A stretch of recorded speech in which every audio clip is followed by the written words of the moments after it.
I am Lisa the Oracle Hightower, and welcome to the Music Money Mojo Show. This is going to be the first of many shows. I decided to stop procrastinating. How about that?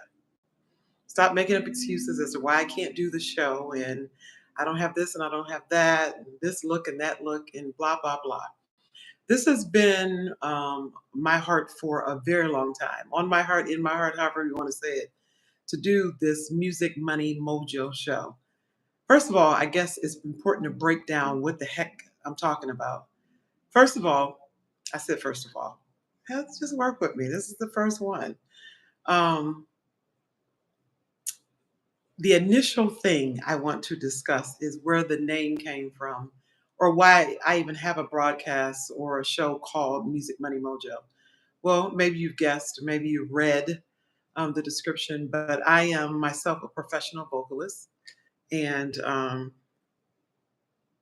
my guest is here. I love that. I'm a professional vocalist. Hi. Hey, welcome, Mamacita. Just sharing a little bit about the show. So I'm a professional vocalist, and I have been that for several years now. I was not always a willing participant. I resisted quite a bit along the way. And as I began to become more open to the idea of being professional, not that I wasn't open to music per se, but I had kind of felt like I kind of completed my whole music side and singing side, and I was pursuing speaking and all those things. But to come to full circle to right now, I sing locally, I sing regionally, I sing nationwide, in and out of the state, and I'm very happy now to be called a professional vocalist. And so that kind of leads us to how I got to this show. This show was created because I kept feeling like artists just don't always have the insight that they need, want, or desire for their career. And so I think we often discuss the money, we discuss the music, we discuss the mojo per se without knowing it. We do it all separately. And I thought it was important to kind of bring all those things together to talk about the music side, the money or the monetization, and the mojo or the magical thing that you have about you that makes you so special and unique as an artist. But for our first show, to start off talking, I have the privilege and the honor to introduce this beautiful lady. She's to my right, maybe to your left as you're looking on.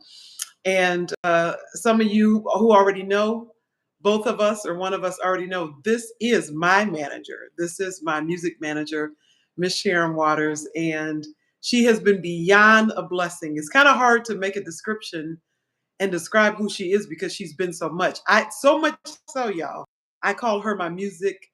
I call her my manager, but I call her my mama, sister, friend because she's so many things. She's played so many roles. And I know some young managers out there is already saying, we are not your parents. Well, she was already that before she became my manager, okay? So she was so many things to me, and I'm so grateful and so glad to have her on this platform tonight to talk about the psychology of an artist from a manager's standpoint. And she's going to get into a lot of different things. I'm going to allow her to share, but I'm also going to ask her a lot of questions. And you can put questions in the chat, and those questions can kind of determine whether or not we get some deep stuff out of her. Hello down in the chat, Anna Fernandez and Luke YT, whoever that is. Thank you for joining us tonight. If you have any questions as it relates to the manager or to me, please put that in the chat and we will answer those if possible. All right. Be kind down there, y'all. All right. All right. So this is Miss Sharon Waters, the Sharon Waters, or Dr. Sharon Waters. Welcome to the show, Mama. Thank you. Thank you so much. Thank you, Oh, Lisa. Hi, so the Oracle. I am so glad to have you tonight. Words cannot express the level of impartation that you have made in my life. It's beyond what can express. This is over a 25-year connection and relationship. Yeah, I know we look too young for that, but I'm just saying, you know. Yeah. Um, Be but kind. I've known her for a very long time, and she's known me even more so for a very long time. So, Sharon, I just want to kind of start off the show to talk about how you even came into this idea of being a manager, or specifically my manager. What provoked that particular role? Oh, wow. Uh, I don't can't really identify the process because it was so generic. It wasn't anything that I had wanted to do or that I thought about doing. It just felt like I continued to be who I was and step into the role of just wanting to help and wanting to seeing who you were and feeling like there was a part that I had within me that can contribute, contribute to your business, your growth. And it just kind of fell on me and then kind of pushed me. It kept pushing me. Even there were times when I wanted to stop, stop, stop. But it was just there, it was just there with me. And I just kept moving in it. And therefore, it became just a part of who I was. It became like not a job, like a Mm, job that you dread doing. yeah, And please don't misunderstand me. There are times when it was very, very hard and very challenging, but it was still was something that after the challenges were after I worked through the challenges, it was still there, and it just felt like it was easy just to keep and continue on with it. So I don't have any steps. No steps. It just happened. It just happened. that I think that's the beautiful thing about our connection. It's the connection on a personal standpoint was very organic, and then the connection from the music standpoint was organic. And if you don't mind, I could throw in some, not how it start or why it started, but at least how it started. So I can just remember, because Sharon is also a prolific speaker. She's a speaker, she's a coach, she's a relationship coach. She used to also be a pastor. She has the spiritual side, the emotional side, and she's very broad in her reach. So I really take this as compliment, as a compliment as an artist, because this is the person that I would say was sent specifically to me and for me, because who I am was big enough that I needed someone else who was very vast in who they were. So I can remember her specifically teaching a message about finding treasures or finding lost treasures. And those lost treasures can be found not on the outside, it's the internal side of us that we often don't, the X factor, the mojo, that we don't often acknowledge or look at as being so important. And she was talking specifically from a musical standpoint, and the message was called the key signature. And the key signature, if those of you who are in music know that the key signature holds the the key of the actual song. It determines whether something is too sharp, it can bring it back to its point, and if it's too flat, it can bring it back to the equal point where it's good for your ears and it's understandable for the listener. Now, she was teaching this and didn't even know what she was teaching. Mm-mm. She was No. just teaching it. And when she taught it, one of the things that stuck inside of me is that I'm to go out into the world and be a key signature. People that may be too sharp, things happen in their life and it kind of throws them off and it makes them very edgy, and they're not as kind to themselves and kind to others as they once were, or they're so flat that they have the flat effect where they have no energy and no bubbliness and nothing about them, no inspiration, and they really don't even want to be here anymore. That just stuck out to me, and I had a message from her message to go out into the world and go from bar to bar. Same thing musically. Go from bar to bar. And I thought, I mean, at that time I was staunch in church. So I wasn't going to nobody's bar. Was I, Shay? No. When I say Shay, No, that's no, my no, name. no, no. Let me Yes. interject right there, before you actually continue on with that story, Yes. because I have done some reflection and thinking about how sometimes the pieces of our lives they come and we don't actually know where they connect together, but we can sometimes look back and say, "Oh, that piece connected with this piece." Because when I was younger, in grade school, I used to go to the library a lot, and I would get songbooks too. And I would get Mm. these songbooks, and I did not, I didn't know music, but I could pick up a songbook, and then I could look at the song, and I would look at the notes, and I would try to sound out how I thought that song went. And I was amazed one time when I went to my music teacher in grade school and was telling them, talking about this one song in this book, and they told me that was exactly how the song went. Oh, And wow. I, it didn't connect with me. It didn't seem like any big thing, you know. And I thought, oh, okay, that's really nice, you know, that I can do that. And then so happened that also uh, when I ended up getting married, my then husband, he's such a great singer and a musician. And those little pieces, and I could just really, I really enjoyed music. I loved music. And so just having those little pieces out there, and then along comes Lisa. Wow. See, that's like those connectors in life, right? All those pieces are coming together and we don't even know it sometimes. While we're Mhm. saying what's not happening, it's like a whole behind the scene thing happening. So that's really cool. So Yeah. I would say that so really you that message was a lead up to, and I want to give more time and more insight to us asking. I'll close up my story by saying I went out and I went from bar to bar, and that reconnected me back to music because at that point I was not singing. I wasn't Right. singing, and Sharon kept saying, "Well, that's really what you're supposed to be doing." And I was like, "Nah, I've kind of completed that. I'm just going to be speaking and blah blah blah." And when I went out, I met someone who literally said to me, and I didn't know him, he didn't know me. He squatted down to the table and said to me, "Hey, you're a singer, and I'm here to help you sing." I'm here to help you get back to it. This is at a bar I went to.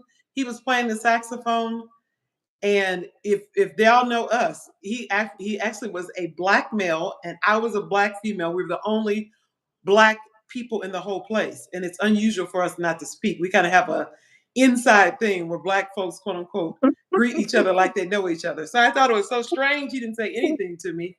As I was getting ready to leave, I was prompted sit for about 20 more minutes, and when I sat until 20 after, as I was getting ready to leave, he squats down and says, "Hey, you're a singer." And I'm like, "What? No, I don't sing." He said, "No, you're a singer, and it's my job. I'm here to help you get back to music." And he absolutely did. And Yeah. so that whole idea, he helped me to get back into it from a particular standpoint. But then I'll Mhm. go into this part with Sharon. He helped me to get back to singing. And the first place he asked me to sing was in not in church. It was actually at a lounge. And I asked Sharon at that time, who was my pastor, and asked her, what did she think? She said, "You're bigger than these four walls." So I want you to plug in right there. What made you have that sort of psychology and that sort of thought press to know? I mean, not even be typical as a pastor.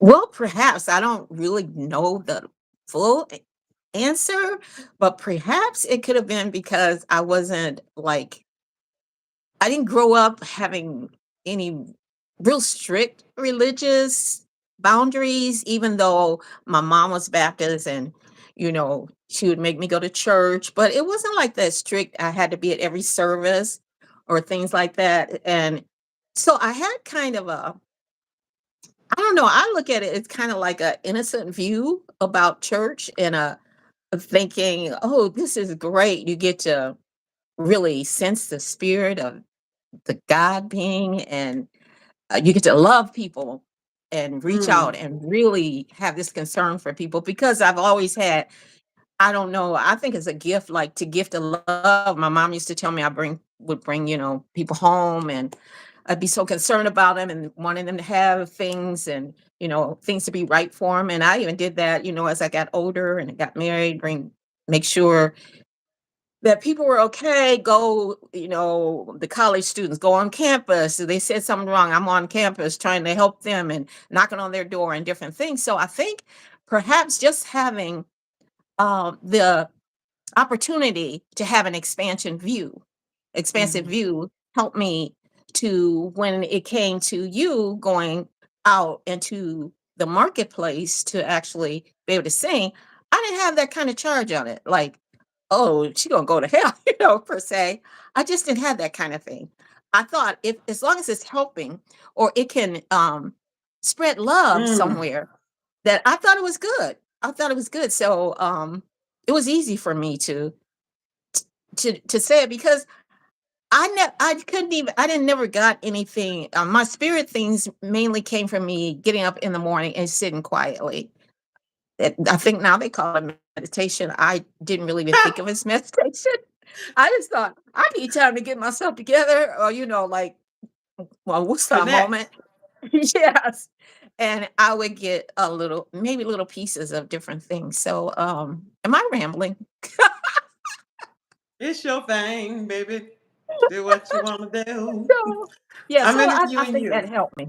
It helped me to be you know uh, expansive, and then having children help you too, because my kids were not traditional type of kids, so I had to be open in a whole lot of areas, which I'm very, very grateful.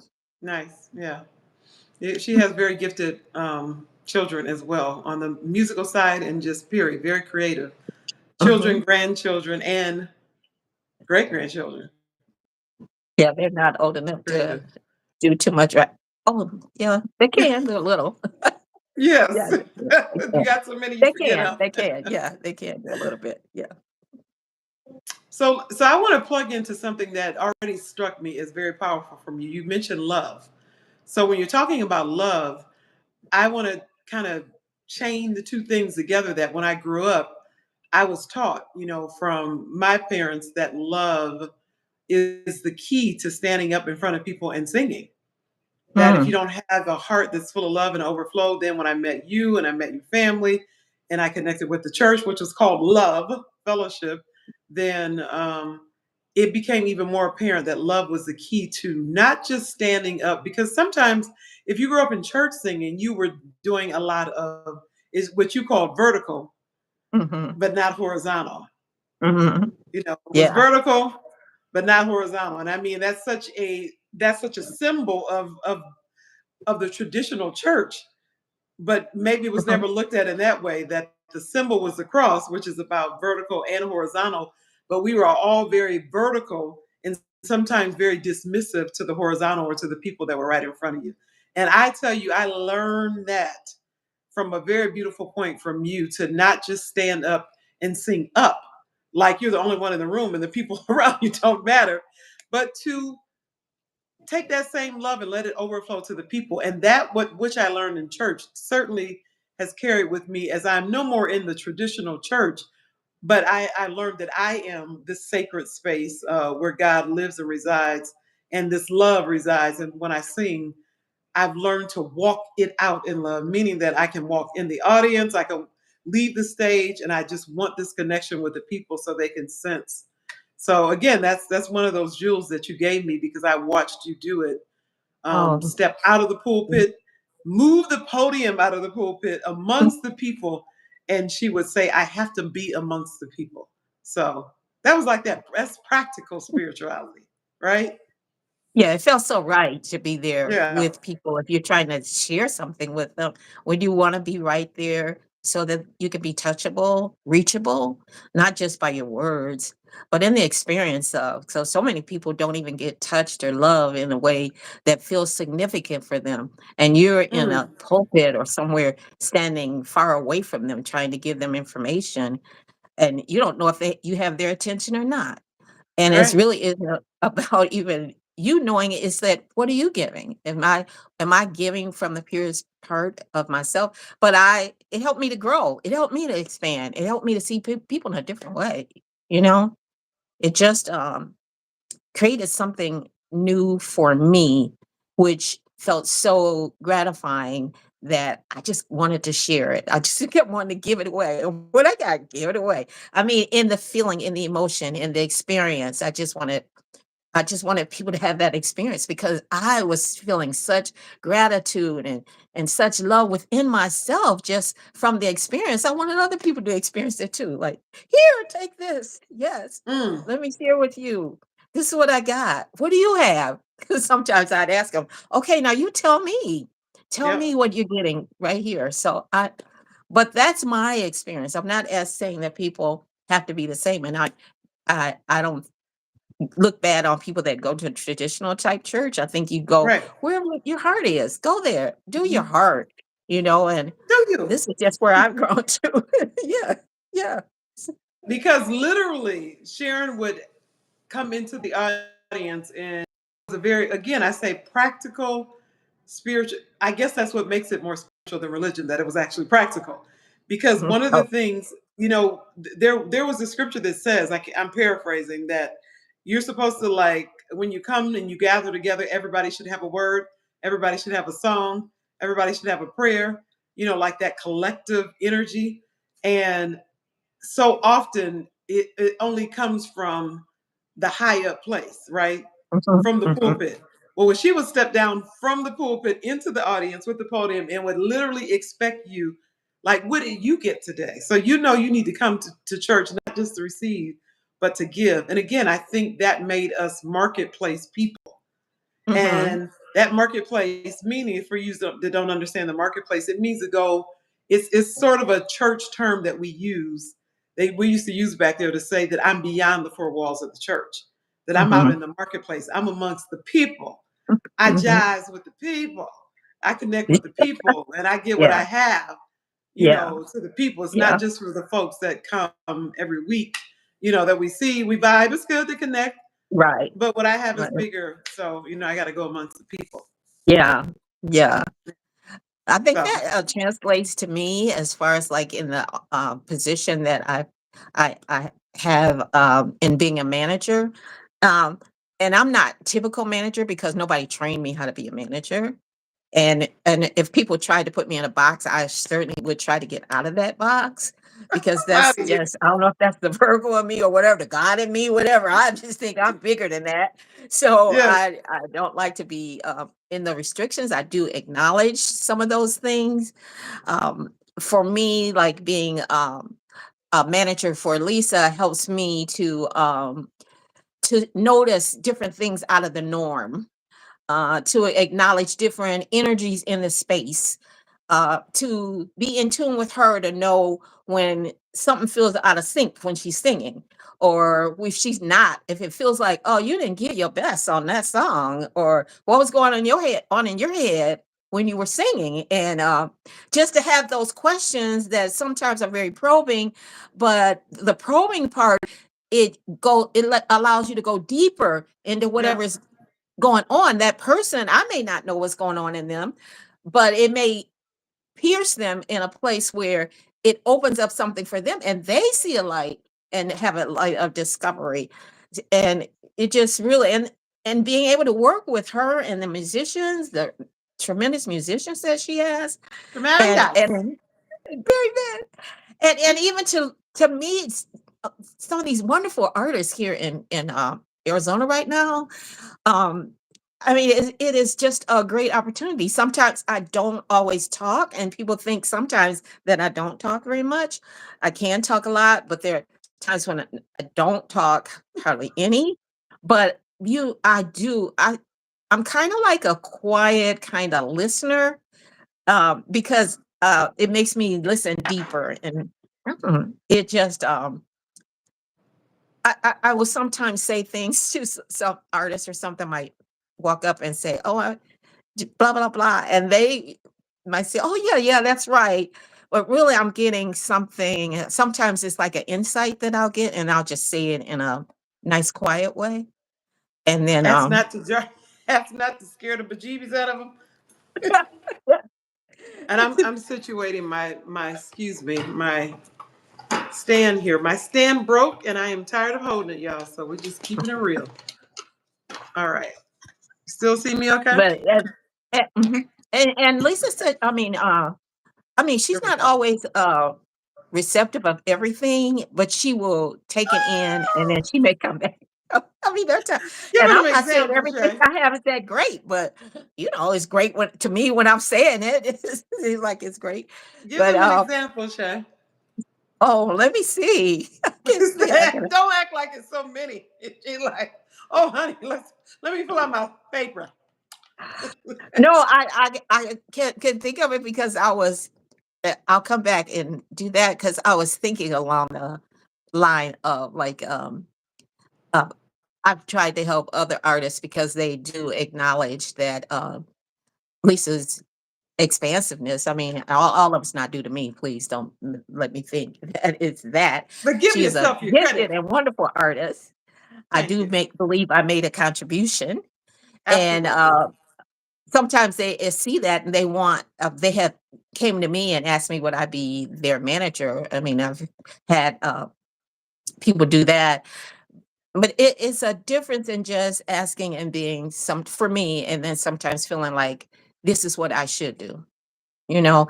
But any questions that are out there that I may be able to answer that people may have, I'm willing to give my answer and allow you to look at that and see if it's a fit for you or where you're going, or I don't know what you're looking for in What you that. looking for? What you looking for? But let me see an incident when Lisa um oh, just today we were talking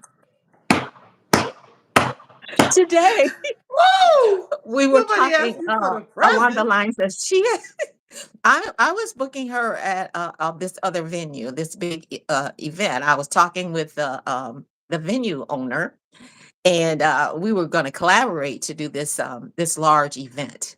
And you'll hear about it. And so I was telling her how I was doing it actually, and the slow rate that I was giving, the pause I was giving for the venue owner to take it in because I thought they have it's a new venue and they may be feeling overwhelmed or whatever. They don't have a lot of time to keep whatever coming back to me. Well, she did share some insight about how she felt the venue person moved in the area. But I was trying to, I that wasn't at that point what I was looking for when I was trying to thought when she was asking me. She was asking me a question, and what I thought I was giving the answer didn't seem to be the right answer. So I was trying to get directly into the question so I could give it a specific answer. And she Specification. kept taking me around the block. She Won't kept you taking do me it? around the block.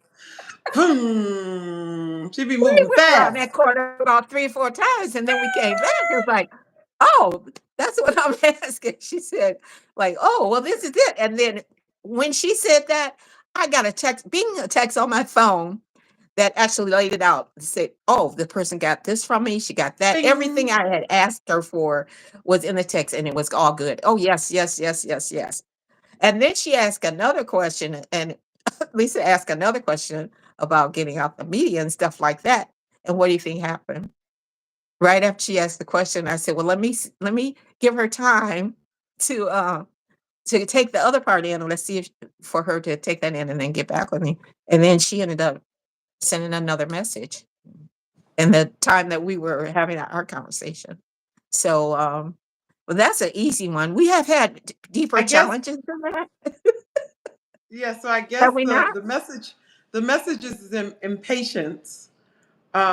So just to Oh, clarify, since we yeah. this is the World Wide Web, that she's saying that nothing was going on with me and the venue owner. She's No. just saying that sometimes the way I move very fast, which so it becomes a combination because in that conversation you also share with me, okay, thank you for sharing how you look at it. So I just move really fast, and that's why you need a manager that moves line by line. Yes, I Lord. mean, that's I think it becomes a great a great energy because she Line upon line. right, and I move 110. So that's because I'm in the vision. I'm already at the end, and I've already moved on to the next thing. So the key thing for me that I am learning.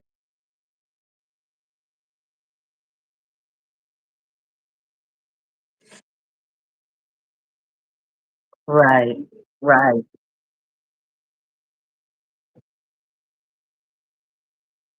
Yeah.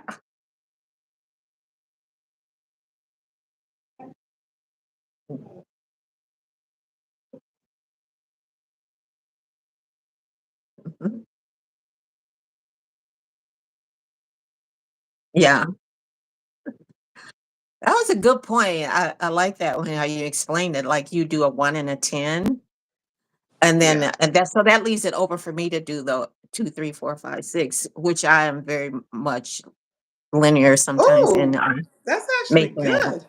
Mhm. So, You're very much what? I can be very linear. I mean, I'm more precise. I got to know what this step is, and then it does it connect with the next step, and then does it connect with that to go on. But she already gives the vision, and then how the end part. But I'm going to make sure everything in between is lines up, so the end part That's- will look like she wants the end part to look like. So That is good. I I think think we that's just the had a part of the discovery manager. here. Mhm. I'm sorry, one more time. What'd you just I said say? I think that's an important part of an artist manager, you know, to have that. So now let's go into what this is the whole thing is called. That's the psychology of the artist from the manager's standpoint. So I give them some tips on the psychology, how you kind of know how I think, or even know how artists think, and how you're able to kind of just stay in your, you just kind of observe and Mhm. give them some insight how you keep your peace. Yeah. Well, I think you kind of, I mean, you really do have to know who you are and become comfortable with your own self, your own being.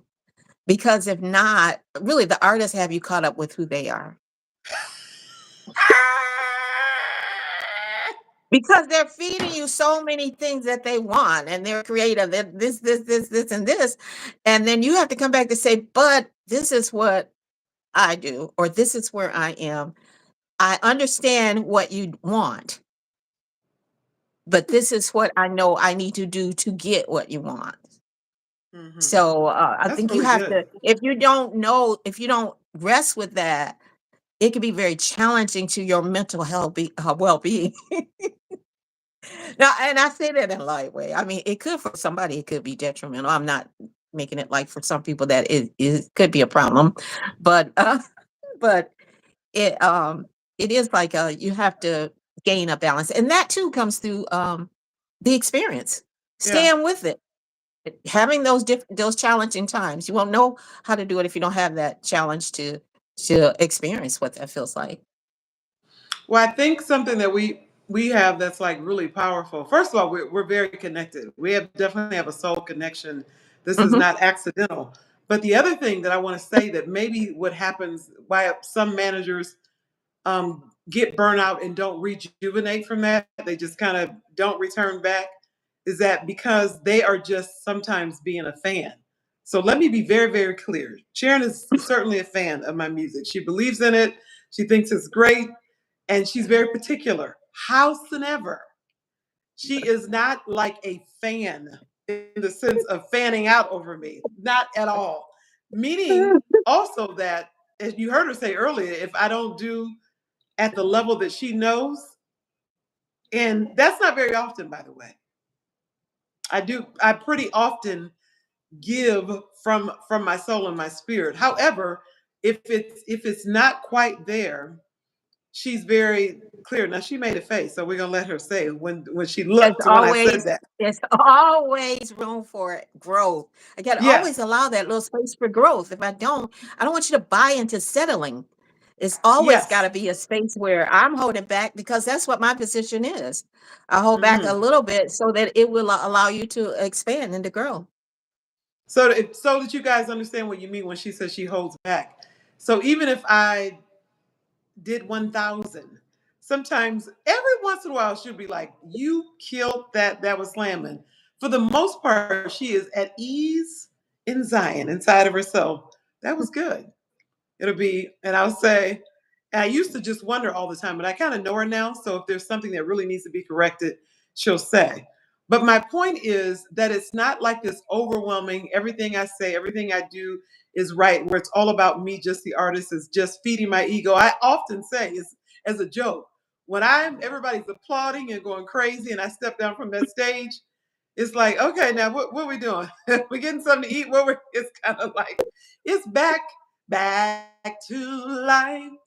back to reality. It's not Well, that way. lately And I've been letting you have like you've been able to even a day or two. I think this last thing you did, I can't. It's go. Oh, the last event we just had, I did. You did have like 2 days of being able to just only talk about what feel, like feel your own greatness and talk about you and all of that for about 2 days, and then we were. It was like okay, well, listen, we may have had 2 days to talk about it, but I'm talking about when I step off that stage, it was I was still carrying some of my own stuff and moving in the same. It's still balance, is what I'm saying. It's not like, okay, I'm over here, because it's more than just Sharon. We also, it's a team, but it's her in terms of she's been around the longest, management and all that. So there's also someone else on our team. Um, but I'm saying we're also trying to like assist each other with carrying stuff. It's not just all just about me, is what I'm saying. well, let's be honest now. At the beginning, I was doing a lot of like I mean, I was allowing you to just to do, um, if How I many was years ago? there. Huh? What you say? Many years ago, years ago. Well, yeah, it was years ago. Well, I think Yes. I really stopped doing a lot of the carrying the stuff and doing all that since, like maybe a year or 2 in and being here in Arizona, because I did do a Oh, lot. yeah. But Okay, I can admit that. That's mhm, that's very true. mhm. Now see y'all, this is why we about to get into some the psychology. See how the perspective and perception, she sees it this way, I see it the other way. But I do know, this is what I will say, I do know that since coming here, it's more of a new thing because Sharon has also come more into some specific things that she wants to do. And she's kind of pulled back, like, I'm not going to be the manager. And that don't hardly Yeah. work. So she's the manager. She is not. But I think because but I hear her when she's saying, because this has been a lot of years. It's been a lot of years of pouring in. So what it means for me is How that many as years? she's saying, say it again. How many years? About how Wait, many years? don't tell the people all the business anyway. It's long time, long time. Love you, long time. So I hear her when she was saying she was tired. She's not saying that anymore, which is a blessing. At one point, she was like, I'm tired. And on this day, I'm going to be done being the man. How many times did I quit? Oh, 19,000. Sometimes I had to Like, be her manager, manage her I'm back like, all I'm over not here. gonna do that. I can't take no more. Because it's building a whole career. And a lot of times It it's is. not just thankless for her, it's thankless for me too. Because people will be smiling and we used to be like clapping with empty hands, meaning clapping and no money. Just we don't need hand claps. We need money. Oh my gosh. So glad for That's so change, funny. right? That's so funny. Oh God. Nobody True has though, any right, questions? Shay? Huh? I don't see any questions. Like, okay. Shay, you didn't give them all the psychology. What's all the psychology of working I with an artist? How do you I don't know the psychology of working with the artist actually. Let me look up that big word and get back with you. I don't know. I mean, this. I guess what I'm I, saying is, what's the position? Let me ask this better. What would people want to know? Like, how do you keep? Maybe if we're talking from a manager standpoint, maybe they want to know how do you keep? You're dealing with the star. How do you then keep yourself and your own essence and your own starism? If they know Shay, she ain't got no problem doing that. But we can ask anyway, because she is a true Virgo, honey. Me, myself, and I. She's loving as she can be, but she ain't about to let nobody be more important to her.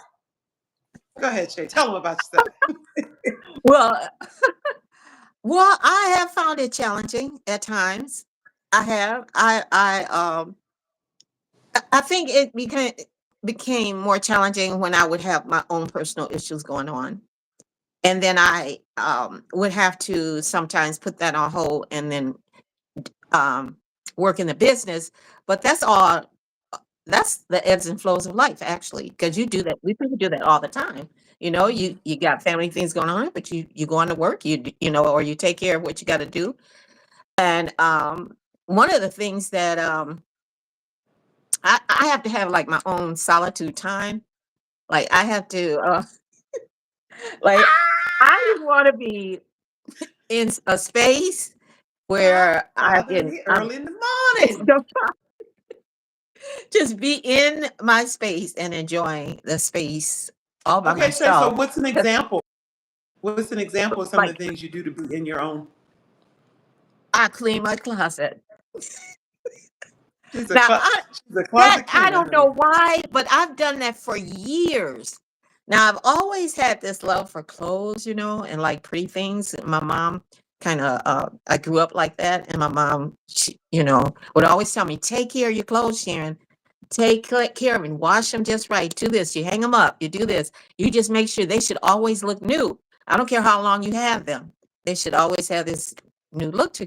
So when I had to pay for my own clothes, buy my own clothes, Made it more. yeah, and Shay is then a there was great time. dresser, y'all, by the way. She's a great dresser.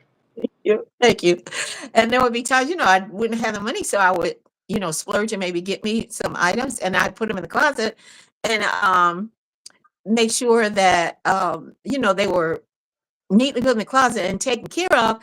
And my closet would be so little, y'all.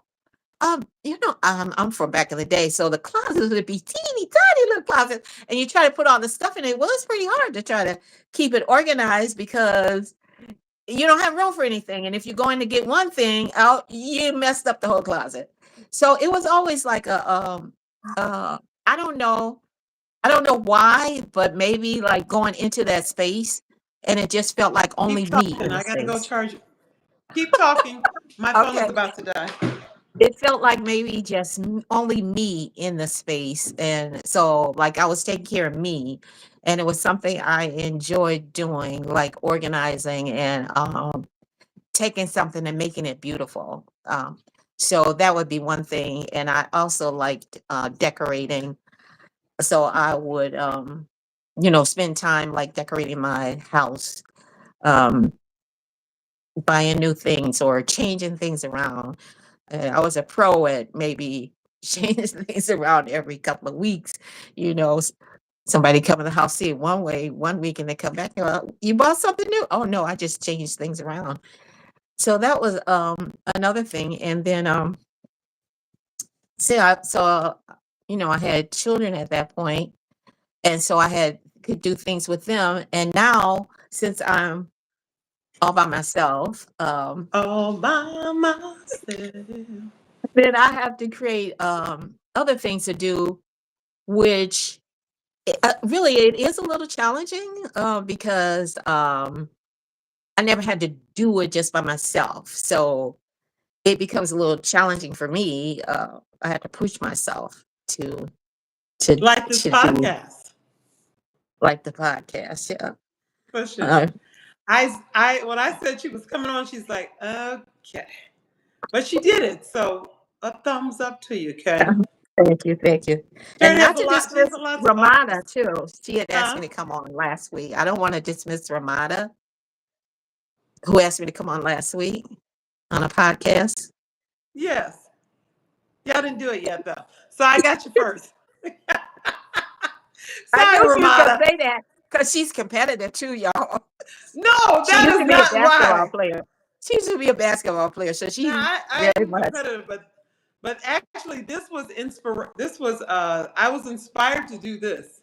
I was inspired to do this because I've been watching the manager's playbook, and one of the things that they said, and been watching several other things, just listening to artist stuff, that a part of why we're not successful sometimes because artists just be in their head trying to be a perfectionist and have everything right rather than just getting on and being in front of the people and just do the art. Do the art. If the Do art the is art. talking, if Do it's the a art. podcast, if it's singing. So that's what I'm working on. So I got to thank Ramada too, in the sense of I'm sure that may have planted a seed, me helping her with her podcast. And then me listening to all this and my energy is like, okay, stop the excuses. Because you know, you Stop wait. procrastinating. Yes, I gotta have the right camera. I gotta have the right look. I gotta have the. And I was like, forget it. I'm just gonna start the Uh-huh. Music Money Mojo show. And my dream is to actually interview people. And what better person to start with than the manager? I call her the manage her. You're gonna manage the her. Manager. Well, So thank you so much for having me. Actually, I appreciate it yes. very much. Thank Thank you you. for being on. Pushing So, me Shay, along. as we're moving forward here, we're going to close out. But Yeah. what's the vision? What do you want to see happen for your artists? What's the ultimate thing? You've seen me from the beginning to now. So, what vision are you casting I actually don't for have an yourself as a ultimate vision. manager, Oh, I'm sorry. Well, I didn't hear the second half. for yourself as a manager, and for me, your artist? What would you like to see, or what do Oh, you see? well, of course, I see you on the large stage, big stages, and I see you just not on the big stage, but inviting, like creating a way for other people to also be able Mm, to experience that, those that may not have had a chance some other way, and they're yeah, really, their heart is right. And I don't mean in any judging kind of way, but they it's your so heart. desire. I see you doing that, having that. I don't know how it looks, how it's gonna play out, but that's one of the things that I do see. I think I've seen that for a long time. I don't know. I I told you one time I was at home and I had this dream, and it was many, many years ago, and woke up and I mean in the dream I went to my front door, opened it up, and there was all this green grass, just high green grass all over. And here Lisa was, I think you were walking in and people were following behind you like and I got the thing of the Pied Piper. She's like a Pied Piper. So that it would be like the ultimate thing, like seeing you being able to build a way or bridge or something for people to and then the green represent riches, and then help lead them or see, because it was there all the time. The green grass is there, helping to see the riches, whatever that might be, the riches they are, the riches in finances, you know, whatever that is, and of course you would have it because you would be there in the forefront of that. Mhm. Nice. That really connects with something that I got. I believe it's been just in the last few days about, because we're doing a festival. That's one of the things that we're doing now. Um, I'm the owner of the festival. Sharon's the owner of the festival, and this one festival has opened up the door for us to do several. We just did one Memorial Day weekend. I came in as an artist by way of my music director at the time. Thank you, Emmanuel Insiganet. Thank you, He introduced man. me to, yes, Emmanuel. He introduced me to one of his colleagues who had a festival and was looking for a performer, or he Mm-hmm. suggested me a performer. And then once I got in there and he found out all that I could do on the business side with websites and Mm-hmm. ticket sites and all that stuff. And then he invited me to share this festival 50%. And I said, no, I don't want to do 50%. How about you let me bring my team with me? So that part was great, that I was able to bring Sharon and Kimberly. And so the four of us, the three of us, along with the other gentleman, Mowena, we own a festival in Carolina, and that's Mm-hmm. in Gibsonville. Then it opened up because we live here in Arizona. We also are doing Fest in the Hills. That's November the 8th in Arizona. And then we Mm-hmm. just got an opportunity to have a festival in Myrtle Beach. So Myrtle that'll be Beach. next year, April the 25th. So just one Right. thing opened up the door for the other. And just so my heart, Sharon shared what her heart was and where she saw me. And I wanted to also let you say, where do you see yourself? What do you see for yourself? Oh, well, I don't really feel like I can share it to such a large group where my real heart is. Hmm. I think if it was a more intimate setting, those around me that can really embrace the essence of who I am, because at this point in my life, I just I don't know, I hold those things so tender to me and so precious that I really would like to share with a more intimate group if that was possible. But I don't feel free enough to just put that out there right now. What happened, Lisa? You're not there. Okay. I think her phone must have went dead or something. No, a call came in. I gotta learn how to. I gotta learn. I'm in the screen like this. I gotta learn how to.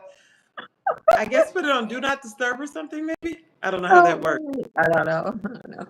Yes. Is it coming on my screen? The person talking. No. Okay, great. Okay, I understand that, respect that, and I know you. So a group is created for that. I'm sure.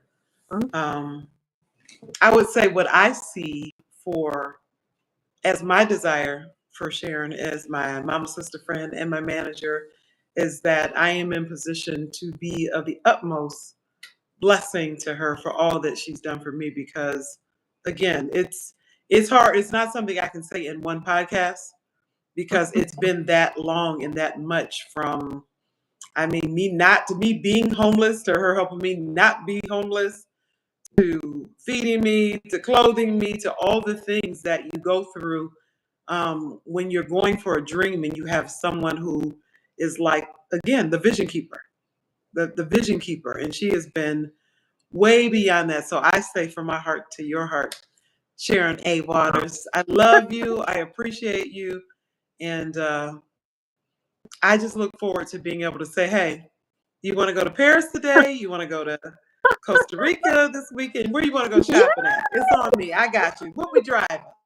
What you gonna pick it out?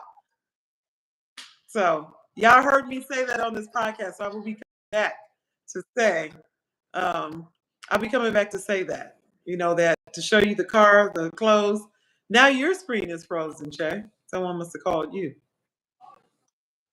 Yes, with a smile, like lean back like this. So you might, I don't know if you're able to hit your screen because I wanted to close out with you on the screen. Oh, Let me did it? see. I hit it, but There we go. okay. There we go. Perfect. So I would like you to, if there anything you want to close with, any way that people can contact you for conversations, for questions, all the things. Take it away.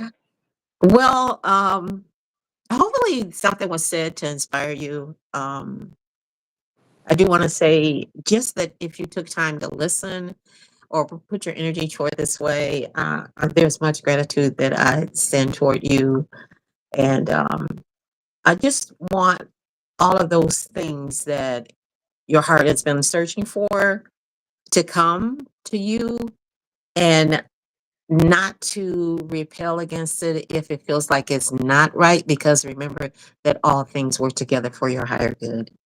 So we stay in a place of gratitude. Just it just feels just nice and warm to be here and to be before you, and it's such an honor to be able to be in your space. So thank you, thank you, thank you, thank you, Lisa Hightower, so much gratitude and appreciation unto you Yeah. and all of y'all that gave a thumbs up.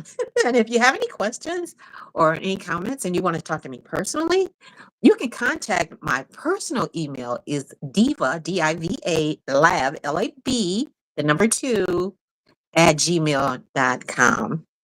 So And I'll put that in I'll add that to the comments as well. here, well, Thank and you, Dr. that's Sharon Waters. it. You're I welcome. love Thank you. I you. appreciate you. And see you on the other side. See you on the All other right, side. y'all. Thank you. Bye. This is Lisa, the Oracle Hightower. You can reach me at lisahightowermusic.com.